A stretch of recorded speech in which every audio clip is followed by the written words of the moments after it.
Hey team, Oscar here from the Frontman of Colombo, and this is the METAFUJI Trail from ASICS.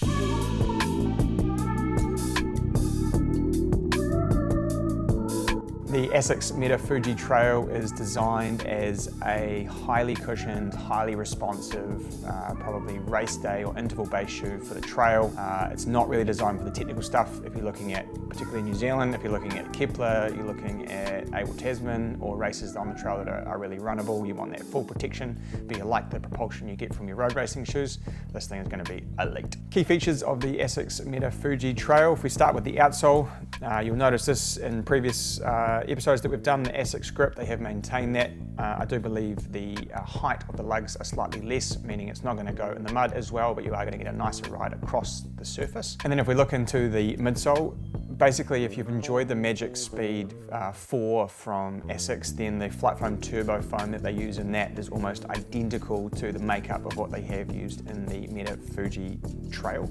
It does have a slightly more flexible plate, so you are going to get a little bit of flex at toe off, which I do think you want in a trail shoe when you're looking for inherent stability, but also being able to climb uphill well and control descents. We don't want to be flinging ourselves downhill with a really stiff carbon plate. And for the upper on the METAFUJI Trail from ASICS, they've gone with a really lightweight mesh. It's going to drain well in terms of if you're going through streams or rivers. It's fairly hydrophobic, so it's not going to get too heavy when it does get wet. And they have gone with the bobble lace, so if you are running out in and out of rivers or you're worried about the laces coming undone, they've also got the tuck tie. You get those things nice and tight, including the last lace hole to make sure you are getting a good heel lockdown. Get those things in, tuck them so that the shoelaces are not coming down undone when you are racing or training hard. If we look now at some of the objective stats for the ASICS METAFUJI Trail, they have gone with 44 in the back and 39 in the front. I do believe that is including the outsole and the inner sole, and just remembering guys that every brand does differ with where they take those measurements from. In terms of weight for a men's size US 9, it's coming in at about 260 grams, which is pretty impressive for how much rubber's on the bottom and how much stack height you are getting. So looking at fit now, guys, I was my usual size, so I do think it fits true. The toe box is slightly shallow, and you can see that the toe spring does come up, so you may feel the top of the shoe. That's okay, but we definitely don't want you feeling the end.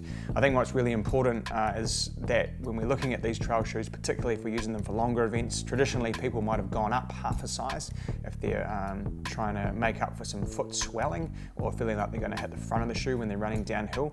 When we start seeing these carbon plates or compound carbon plates coming into the footwear, what we need to make sure is the first MPJ just sits behind where the plate wants you to leave the ground. If the shoe's too big, you're going to sit further back on the plate, and it's going to feel like you're running uphill all the time. You're not going to be able to access all that speed that you may or may not get from the plate. So we just need to make sure that these are fitting true to size. We're using the last lace hole to get it to keep our heel locked in the back so we aren't sliding forward. So what ASICS have done with the Flight Foam Turbo is they have reduced a little bit of the compliance, so it's not as soft as some of their road shoes. Again, I think that's really important for the trail. You're going to get some inherent stability out of that, which means that you're not going to, one, feel all the rocks and stones under your feet, but two, you're going to get a much more stable surface, which is going to be an enjoyable, more enjoyable sort of run. And it means that when you take a sort of a misstep, whether it be a little lateral, you're going to come back to the middle of the shoe, and just to make sure that we're not doing ourselves any harm. The ASICS METAFUJI Trail is going to retail for $400, and you'll be able to pick up your pair in store and online.